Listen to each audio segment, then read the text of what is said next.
Welcome to our community. Susie Thomas with you this morning. Very happy to make the acquaintance of Melinda Lee of Lee's Bees. Good morning. Good morning. Melinda, you come highly recommended, and I just love anybody who's able to look around and see our little fuzzy bee friends and make products from what they do. So I'm very curious about Lee's Bees. First of all, tell me exactly what you do. I know it's a little boutique shop. What all do you have there? Yes, we are a little store that's located in North Canton. We have some handmade body care products, along with some giftable bee-related items, raw local honey. I'm a beekeeper, so I keep bees right here in North Canton, Ohio. So we love to offer local honey to our customers. It sounds awesome. All right, let's get to the beekeeper part. That sounds like a dangerous occupation, but I know it's so important right now because our bees are a little bit in danger, aren't they? Yes, they are. There have been so many concerns with the population of honeybees and pollinators in general because of the diseases and the different issues affecting them from pesticides and colony collapse disorders, that it's really important that we all do our part in making sure that the bees have a healthy habitat. How do we do that? What are the kinds of things we should be planting? Bees and pollinators like to forage off of local flora. Lavender's wonderful, sunflowers, and there are some really great resources online for different type of pollinator gardens you can plant to provide a habitat for pollinators. So how does that help? Now, help me understand. The bee will pollinate other flowers then, right, by picking up the pollen, carrying it from place to place. How does that help our food supply, and how do we get honey from all of this? Yeah, so the bees are fantastic. They will go from plant to plant foraging, collecting nectar, and as they're collecting nectar, they're building static electricity, which makes the pollen naturally attract to their legs. And on the backs of their legs, they have a pollen basket where they carry the pollen. So they're cross-pollinating the different flowers as they're going from plant to plant, and they are taking in nectar, and then they are bringing it back to their hive and turning it into honey. So it's the nectar that they're picking up and carrying back and forth. While they're helping things continue to grow, then they bring back the food source for themselves. That is correct, yes. So, okay, never knew it was from the back of their legs. How did I figure, in my mind, maybe from cartoons, I see them with a whole bunch of stuff all over their faces. No? Sometimes they do, and again, honeybees are very hairy. And you wouldn't notice that from a distance, but if you look up close, they have hair all over their bodies, so that it naturally collects onto them. They will get covered in pollen as they're digging into the flower to get the nectar. Do we have to be afraid of them, Melinda? You do not have to be afraid of honeybees. Honeybees are very docile. They don't want to hurt you. They don't want to come after you. They are just out looking for food. The only time honeybees become aggressive is if they feel like they need to protect their home or their hive is being invaded. So what's the best thing to do if we're out having a picnic and a bee comes around? Swat at it or leave it alone or run away, or what do we do? Just stay calm. If you see a honeybee, it will fly away once it realizes you're not a flower. Just stay calm. They can sense if you have a little bit of nervousness about them, and you can just wait a moment, and it should fly right by you. Okay. I've heard they can only sting you once, so they don't want to use up their stinger on you, right? That is true. The bee does not want to die, so it will not sting you again unless it feels like it needs to defend itself. So the worker bees can sting only one time, and then it's the end of its life cycle, whereas a queen bee has a stinger that can sting multiple times over and over and will not die. How did you get to know so much about bees? What was the interest and fascination for you? Well, it was a few years ago. I just had this interest in honeybees and hearing about colony collapse disorder and the loss of bee population. And I thought, there has to be something I can personally do to promote pollinators, honeybees. So I became interested. I started reading some textbooks on keeping honeybees, and I got to the moment where I thought, I'm just going to do this. I took a beekeeping class through the Stark County Beekeepers Association and got my certificate for beekeeping. I stay up to date on what's going on with current bee concerns and issues, and that's how it started. Didn't have any idea there was such a thing as the Stark County Beekeepers Association. There are many beekeepers in our area?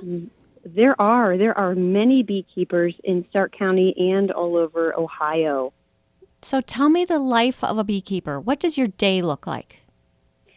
Well, as much as I love to be with my bees and I would like to hang out with them every day, that's not really something that I want to do, nor would they like it if I got into their hive every day. Yeah. So it's a seasonal job, and just keeping an eye on them, making sure in the spring that they have a sustained food source. If there's not a lot of flowers available, I will supplement them with some sugar syrup just to make sure that they can build up their population until the flowers are available for them to forage from.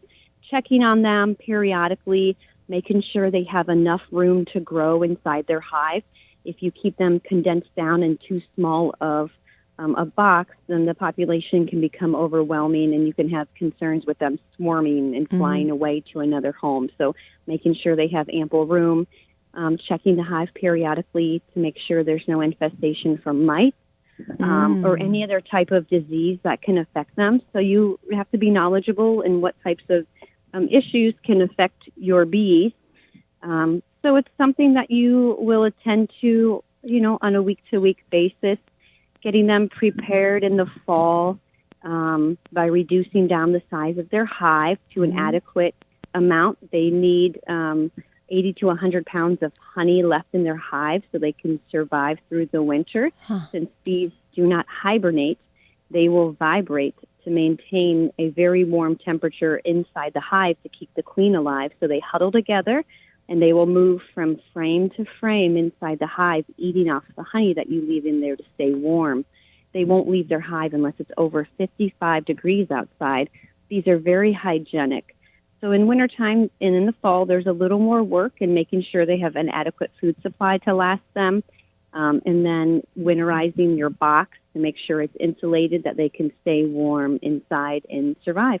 What kind of a box are we talking about? What kind of environment is good to provide for them?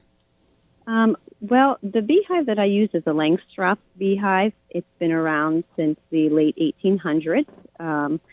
It is a wooden box like you would see if you were driving out on a country road. You'll see maybe sometimes a beehive in somebody's yard. So it looks just like a rectangular box, but inside there are frames of 10 frames in each box that are covered with larvae, honey, and pollen, and bee bread. So food and babies are inside there, and they like it dark, and they like it in an area that's not going to be very wet or moist, and sprinkled with some sunlight. So I have some that are partially shaded, so that way they don't get too hot in the intense evening sun.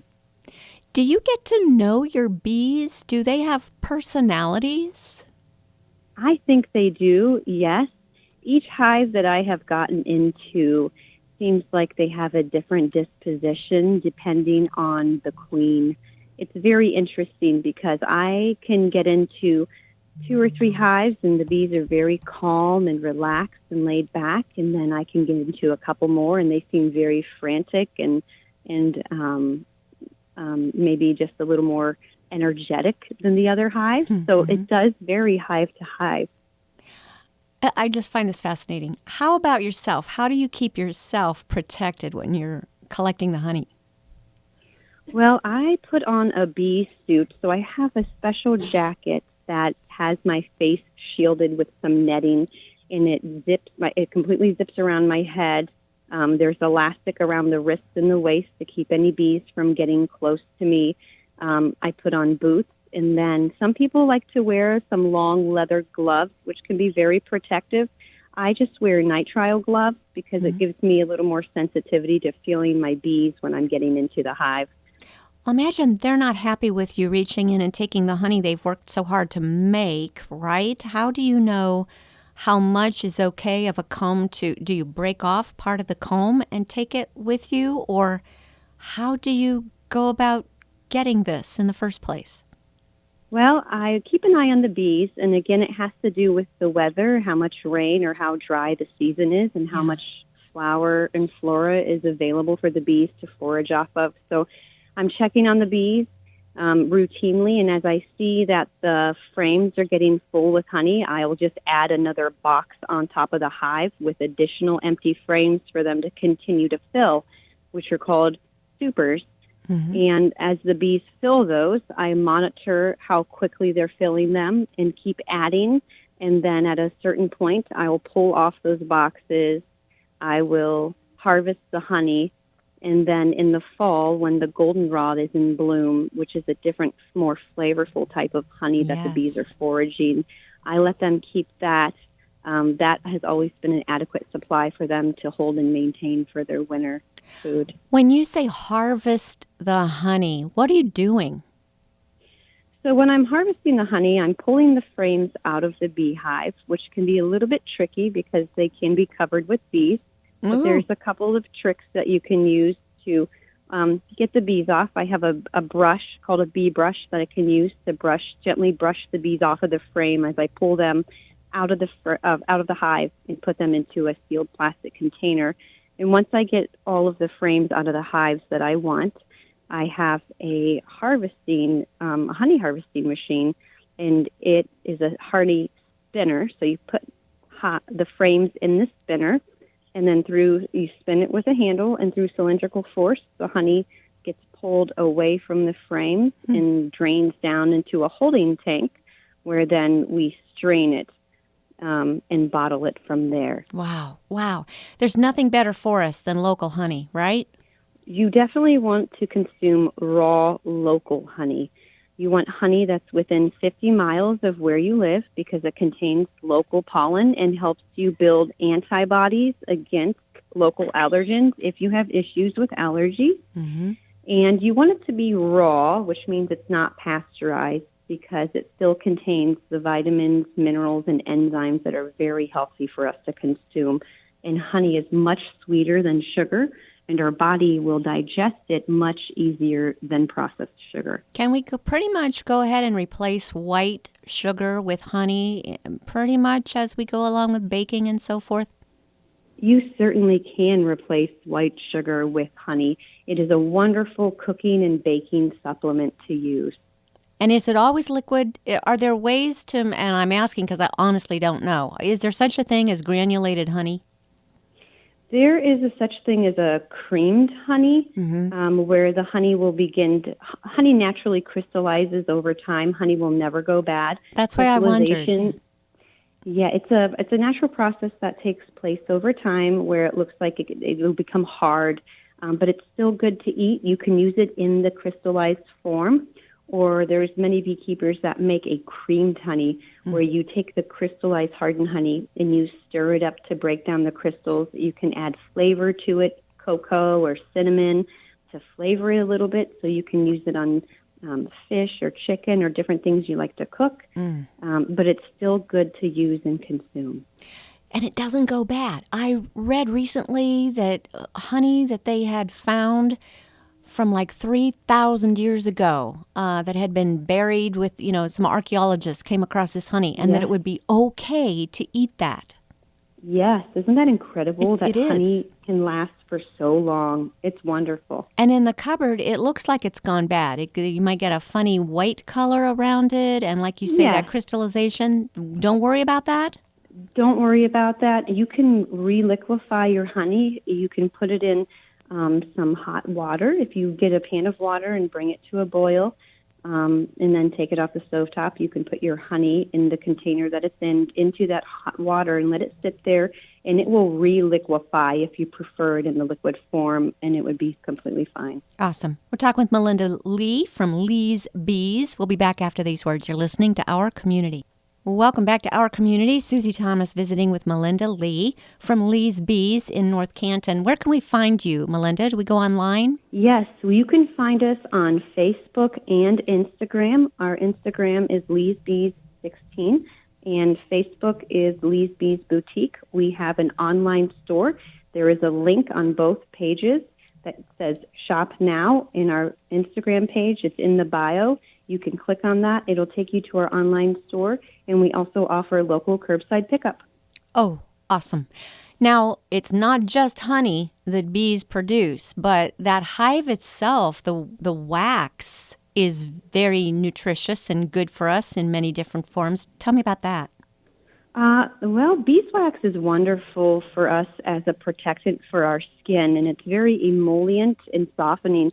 And it's a byproduct that I like to utilize in the handmade body care that I use and make.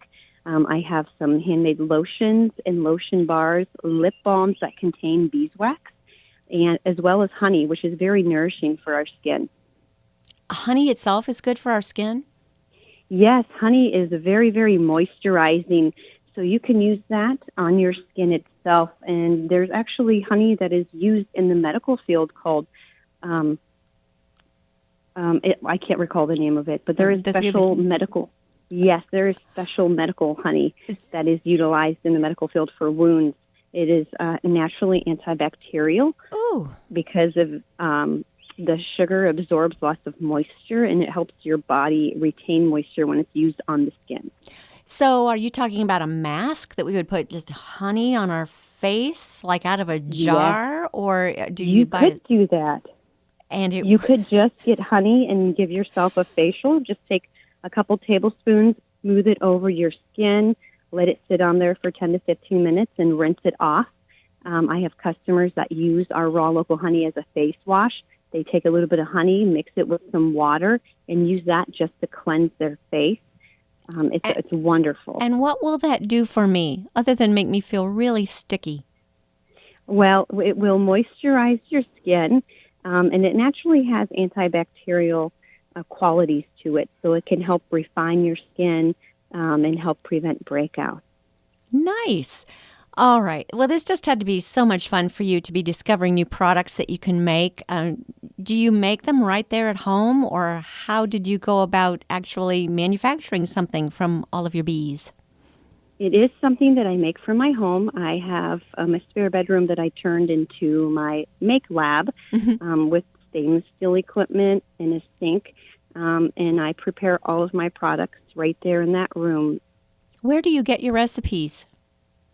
I have recipes that are tried and true, that I've worked with local suppliers to get different products from and make sure that they are quality recipes and formulations that are not going to harm anybody. Mm-hmm. Is anything not worked out? There have been times where I have sampled or tried to make a product, and not that it didn't work out. It just wasn't something that I was personally happy with the quality, so I won't sell it. So what are you working on now, can I ask? Well, right now I am working on a new lotion bar that's called a Drop of Sunshine, and it's something that can be used to encourage somebody. It's a little lotion bar that's yellow, and it's in the shape of a smiley face. Oh, cute. It's wonderfully scented with citrus and vanilla, and it has a little label on there that says you are valuable, and those are customizable. And it's just, I feel like at the time that we're in right now, it's just a wonderful thing to start an encouragement movement, to encourage somebody, to bring a smile to their face, to make them feel like they're cared about. Oh, I love that idea. So that one is just in the works. Tell us what kinds of products now that we can get from you. Well, the lotion bar is available online. I also have some lip balms, a hair conditioner, lotions, a lip exfoliator or a lip scrub. There are lots of wonderful products. Our raw local honey is there. Yeah. And then pretty soon I will have pollen available. And what would we do with pollen? Pollen is something that you could eat. It's a wonderful protein source, and it has vitamins and minerals, so you can take it orally as a health supplement. You can add it to a smoothie or a tea, and also it can be used to help build your immunity against allergies. So if you're not getting enough of that immune boosting against local allergens from the honey, you can step it up a little bit by taking the pollen. And then you need to do some packaging, right? How did you come up with that? Yes. So the packaging is all done right here where I make the products.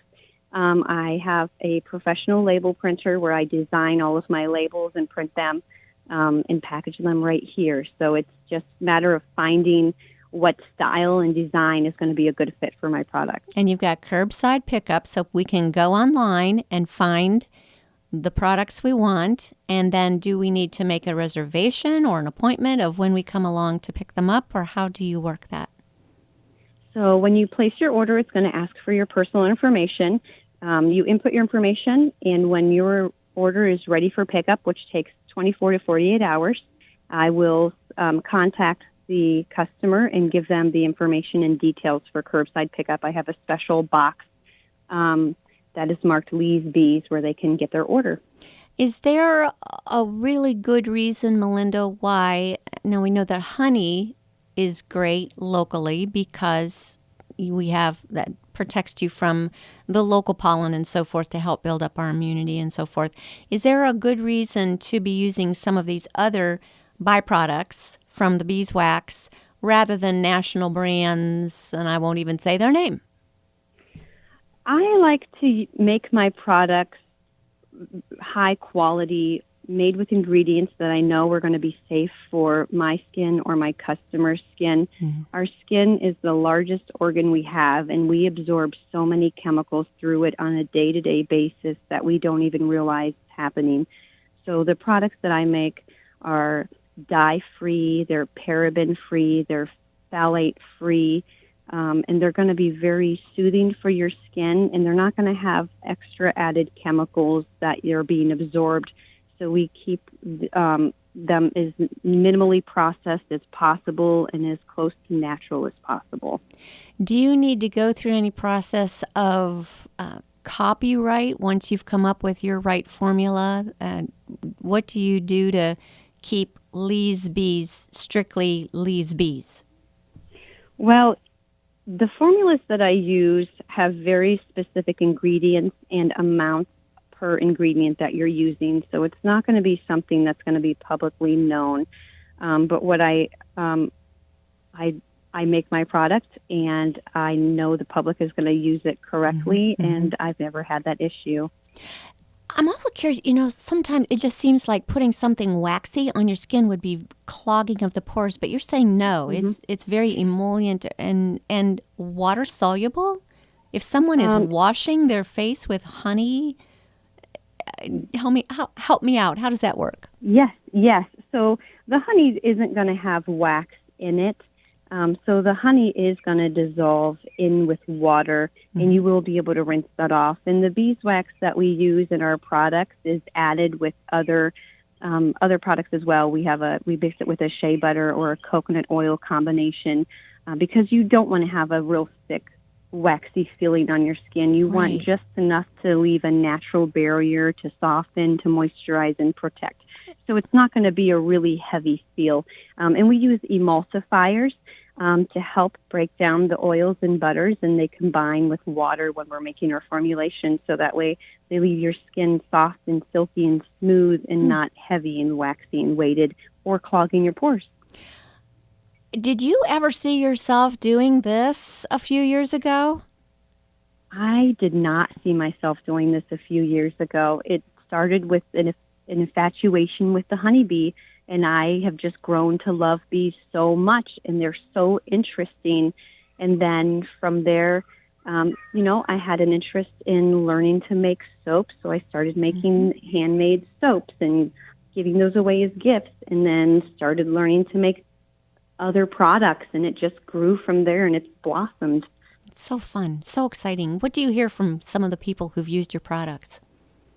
Oh, we have so many customers that just love to use our products, especially the honey with individuals who suffer from allergies. It really gives them such a great sense of relief. or even customers that have sensitive skin or issues such as eczema or psoriasis. We make so many good quality products to help soothe those concerns or issues that you may have. But the quality is there. It's wonderful and it's fun and it's such a great thing to give as a gift. Yes. What for you personally has been most rewarding about this adventure? Wow, there's so many aspects. Number one, I think it would be the bees, knowing that I'm giving back to nature and tending and caring over something that God has created in a very loving way and just learning from them. And then being able to make quality products that I know other people will love and it will bring a smile to their face. Mm. Mm. So fun. Did you try it first on family, and how did Yes. that grow from there? Tell me about Yes. the sphere of influence and how it grew. Sure. Yeah. So it started with experimenting with some known formulas that were going to make quality products, trying them out on myself, Mm-hmm. giving them away as gifts, and then just hearing the feedback from friends and family members on how much they loved it and how much it helped them, and just the encouragement from them, just really pushing and promoting me to, you should sell this, you should make this. Yeah. Just really like sent me over the edge to, okay, I'm going to try this, I'm going to do it, let's see where it goes. Just as a small business owner, I know the last few months has been so tough on small businesses. How did you weather that? Well, that has been very difficult, but we have such wonderful community support. We did have to shut down because of the COVID, but our online sales just boosted, and customers still came and promoted us and shopped with us and really have helped us come through this rough patch. It's been wonderful to feel so loved and surrounded by such an affirming community of people who love to shop local, support small business, and who love to promote the health of honeybees. Sure says a lot about what you've got going too. Melinda Lee from Lee's Bees. Find her on Facebook or Instagram, and that's where we place our orders as well. Remind us again, Melinda, how can we make orders? Yes, if you can find a link at the top of our Facebook page that says Shop Now. If you click on that, it will take you directly to our online store. If you're looking on our Instagram page, in the bio, there is a link up there that will take you to the online store where you can place your order. We can ship it directly to you, or we can set up for curbside pickup. I can't wait to look around and see what all we can find there. Melinda Lee, thank you so much for joining us today on Our Community. Thank you so much.